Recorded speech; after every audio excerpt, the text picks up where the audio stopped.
So next part of the process, we're going to fit the snare wires. So within the UV1 pack, you get the custom Pro wire, which is 14-inch, 20-strand wire with a few extra little features which we'll go through as we fit this to the drum. The wire I've got here for the Pearl Maple is our 14-inch, 16-strand concert wire. So this is better fitting wire for the calf tone head, which comes in the calf tone pack.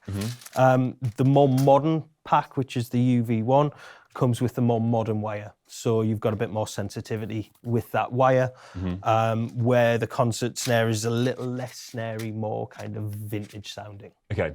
But the proof of the pudding will be when we play the drums. So let's pop them out the pack and see what we've got. There is a more in-depth guide on the new packaging of the Pure Sound wires, just to explain a little bit about how to fit the wires. Obviously, we're going to show you how to do that physically today, but it's a good little reference point and a good reminder just to show you, good practice in setting these up. So the difference in the two wires, obviously, you can see side by side. Just pop them on yours, drum. We've got less strands on the concert as opposed to the custom Pro. More wires equals more snare. It's very simple. The end plates, the copper plates on the concert are more of a traditional style. So you've got kind of this surface area across the whole width of the wire, which will be in contact with the snare. So that generally gives you a little bit more control. Dampening. Bit more damping on the snares. Where the Custom Pro, if you can see, the end plates on this are only bent at the very far corners. So that means that is the only part of the copper plate that will make contact with the hazy side head. Okay. That leaves all of the wires to freely resonate. So they're basically an anti-choke plate, that's what we call them. Alongside the concert wires, they come with a cord. With the Custom Pros, they come with a more modern strap. Now, the straps are one of the best inventions Pure Sound have come out with in a very long time, and having this kind of ruler marking or meter marking on the side of the strap means that you can get them into the strainer and the butt plate parallel and straight and true. Because one thing that people will often stumble at on snare wires is if they're using the more traditional style of tensioning, the wires, which would be cord, you need to make sure that the wires are straight and they're pulling from all 4 points. If they don't, what you tend to find is the wire will skew itself like that, and you will get some wires that are tensioned and other wires that don't have any tension at all, and that's where you'll get lots of sympathetic buzz. So you've probably been in a practice room where your bass player's playing and the snare's buzzing away. For one, that's the job of the wires, so if they're bothered about the snare buzzing, tell them to mind their own business. But what you don't want is a kind of part tensioned wire pulling one way or the other, because you'll never be able to truly control those wires. You still need that element of control with the wires, but you want the ability to tension them or detension them, dependent on the type of playing that you're doing, but also depending on what tension your batter head is at. So generally, if you go tighter on the batter head, you probably want to back your snare wires off, and if you go looser on your batter head, you want to throw some tension into them, and we'll get have a bit more balance. Yeah, you want that adjustment depending on where your batter head sits in the tension range. But yeah, in terms of setting up snare wires, again, it's one of those scary things that isn't actually that scary. What we want to make sure of at the end of fitting these is that we have equal distance at each 4 corners of the wire. So we want that distance between the shell and the corner of the wire to be equal there, there, there, and there. If it's not equal to one side or the other, again, that can cause problems with the wires buzzing when they shouldn't be.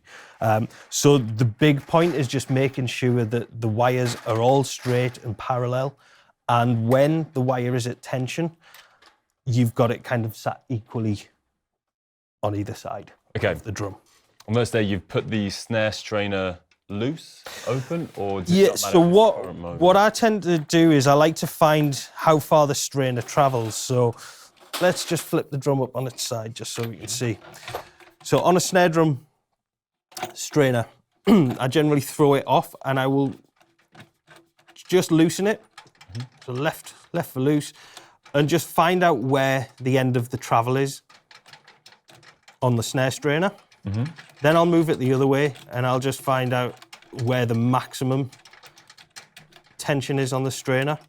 And my key is, so I'm just eyeballing it here to see what travel we have.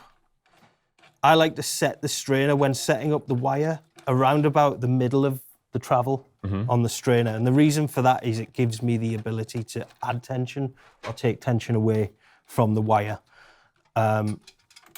There's so many times that you'll see a drum and the strainer's just been cranked and the wires are so tight, or in actual fact, they might be really loose and you've got nowhere else to go. So it's always good setting it kind of medium travel. Okay. In terms of the thread on the strainer, and then at least that gives us some options to go one way or the other. So we've set that to medium travel. Now what I'll do, I'll focus on the butt plate here, and that's usually my starting point for wires. I'll just ensure that the wire is kind of held in this clamp first, and then we'll deal with the movable part on the right-hand side of the drum. So I've just noticed these aren't any normal snare wire straps. Yeah. What is this bit at the end? So these are our speed release straps, and they feature a quick release pin. So on the Pure Sound Custom Pro wire, there's a little channel that pin kind of seats within. So once you've got your straps in place with the pin located, the snare wire is attached and it's nice and solid. But say, for example, we had a mishap with the thinner head and we split the thinner head, but you were really happy with the settings on your snare wire.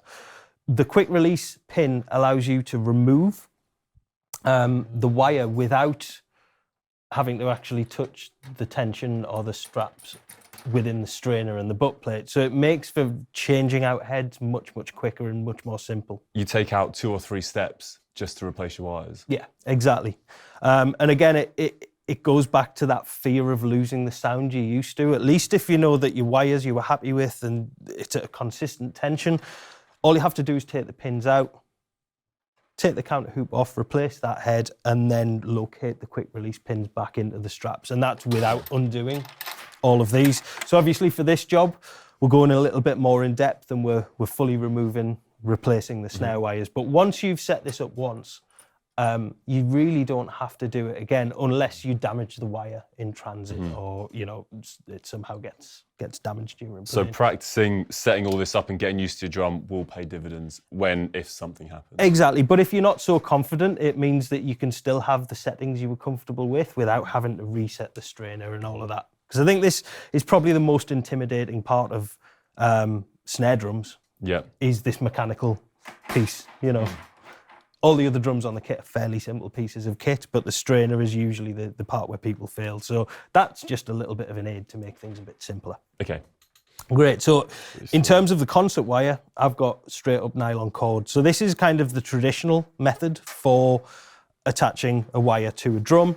It is more fiddly to do, but purists will still like strings, and there is an argument to say, well, is a strap going to give you less sensitivity than the wires themselves? And to be totally honest, I think you'd be hard pushed to audibly hear that difference. It's really down to the wires and how they actually sit against the head. So this kind of part it's more how that holds the tension, but the actual sound produced from this wire is coming from the wire and the head contact, not from the string or the strap. Let's start with the concert wire. Okay. So the concert wire comes with the nylon cords, as I explained, and what I want to do is start with attaching the wire to the butt plate. So I'm just going to insert the wire this way. Now, it's quite important to mention that there's 2 sides to the wires. You can see this soldered side. That is the side that we want to make contact with the drum. So what we want to do is locate the nylon cord into one side and then out and into the other side with the solder facing down. So we want to be kind of sitting that on the drum there. Okay. And we just want to make sure that the cord's got the same length of cord either side. So I'll just level that up there or thereabouts. And I want to thread this through the snare gate. I have noticed that these also have the cord holes, and that also has the strap holes. Yes. These come with these to replicate the more vintage feel, this with the more modern feel, but they are interchangeable. So, like I said, we're going to be eyeballing the placement of this wire. So I'm just looking for equal distance at each 4 corners here. And I'm also going to bear in mind that when we turn the strainer on, it's going to pull the wires across slightly. It's going to put a bit more tension in. So right now, as it's set, I'm just throwing this off maybe by 5 mil or so, just so when I put the tension in on the strainer, it should kind of that makes sense. Equal out, but we'll see how that goes. So yeah, the key is making sure that you've got equal distance here and here. And what I'll do is I'll just pull a bit of tension into those wires. You can also fold them over like that if you like. Okay. Just to give you a bit more purchase on the rod. And it's just a simple case of tightening those back up. And again, not too tight. I think a lot of drummers were guilty of the crime of really tightening down tension rods, and it can do more damage than I've done that. Yeah. Great. So now we're going to start on the strainer side of the snare wire. So I'm just going to thread the nylon cord through one hole, over the top and out the other side. And again, just make sure that we've got around about the equal length of cord either side. Then we go back through the snare gate, and we just want to go between the 2 plates of the strainer here.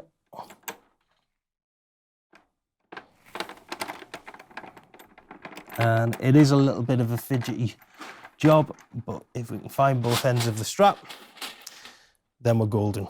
So I'm just going to back the strainer off, so I'm just going to release the strap there and just hold a little bit of tension. I'm not pulling really tight on this, I'm just holding it in place more than anything. And you can see we've still got some movement on there. Yeah. And basically just pinch those again, just being careful not to over tighten them.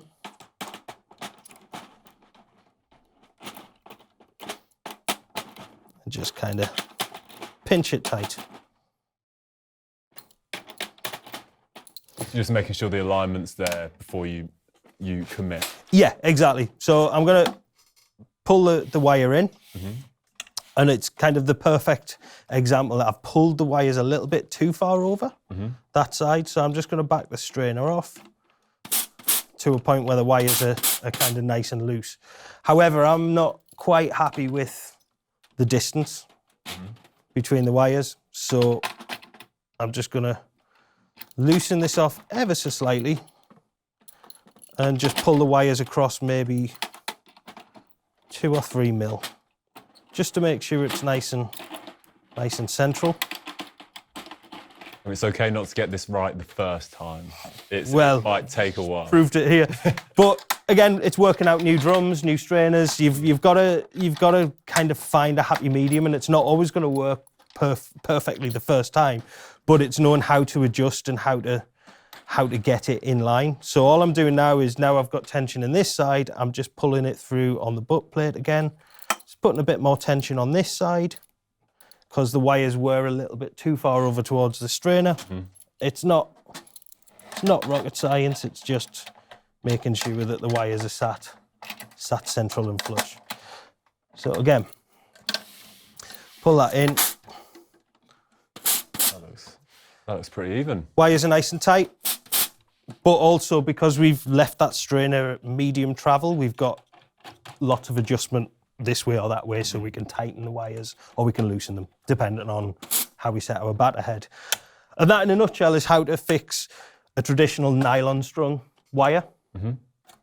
Next step is quick release. Miles. So we're going to use the speed release straps with the custom pro wire. So again, same process, start with the butt side first of all. Keeping the distance on the outside so you can see. Exactly. Lovely. And through the snare gate. And the beauty of this versus the string that we have in the concert strap is, as long as you line up the lines left and right against the hardware of the strainer, then you can be pretty certain that the wires are going to be parallel when they're taking up the tension. Okay. Down. I think this butt also has a second loop through here. But I'll keep it down for now, just so we can see the distance through easier. Yeah, and it's some shameless branding for us as well. Exactly. So you say, keep your hand down here on the tension, pull this through a smidge. Yeah. And then gently. Just kind of nip it up. Because bear in mind, you might go back to that side just to realign it, dependent on how well we done first time round. Yeah. I haven't got my fingers crossed. So on this second strap, you'll notice there's two quick release pins on that strap. One of them simply for a spare.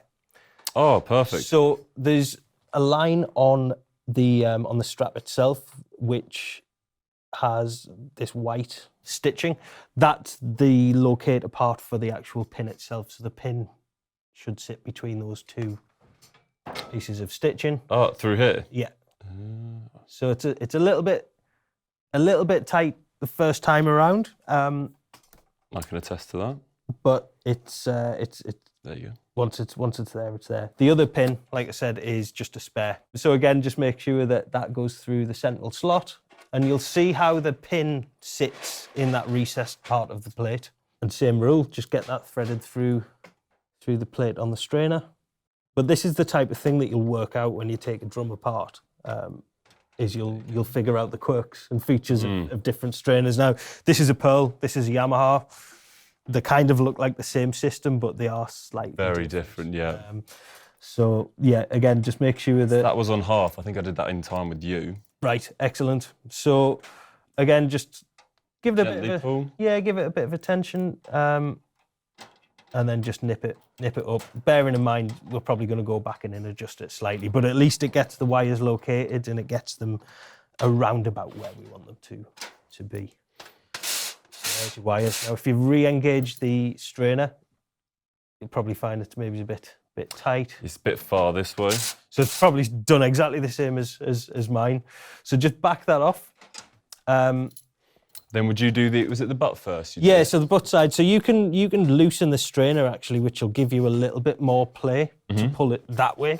Okay. So if you just loosen that a bit.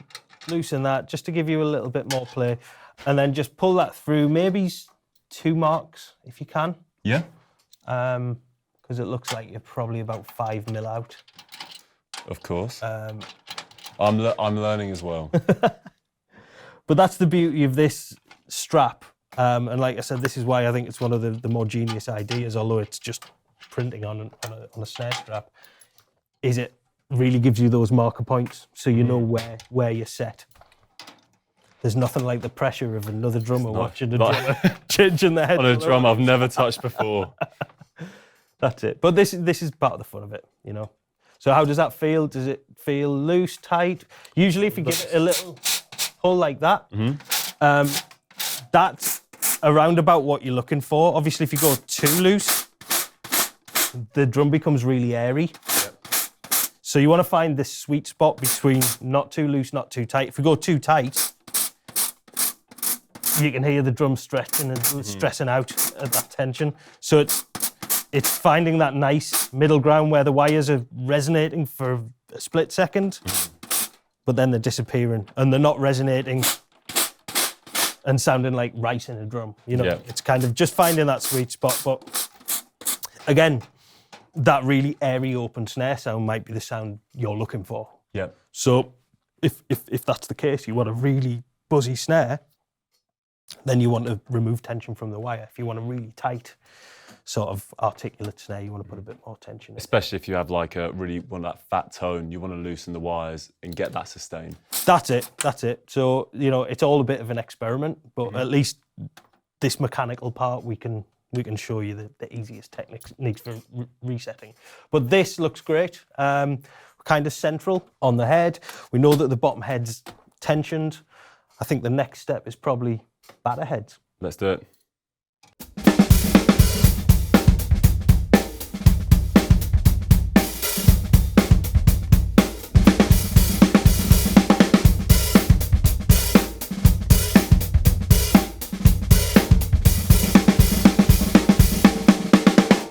If you found this video useful and you can see yourself using these tips on your snare drum, then please like and subscribe to the Gift Music Drums YouTube channel. I've been Miles and this has been Ben from Evans. Thank you for watching.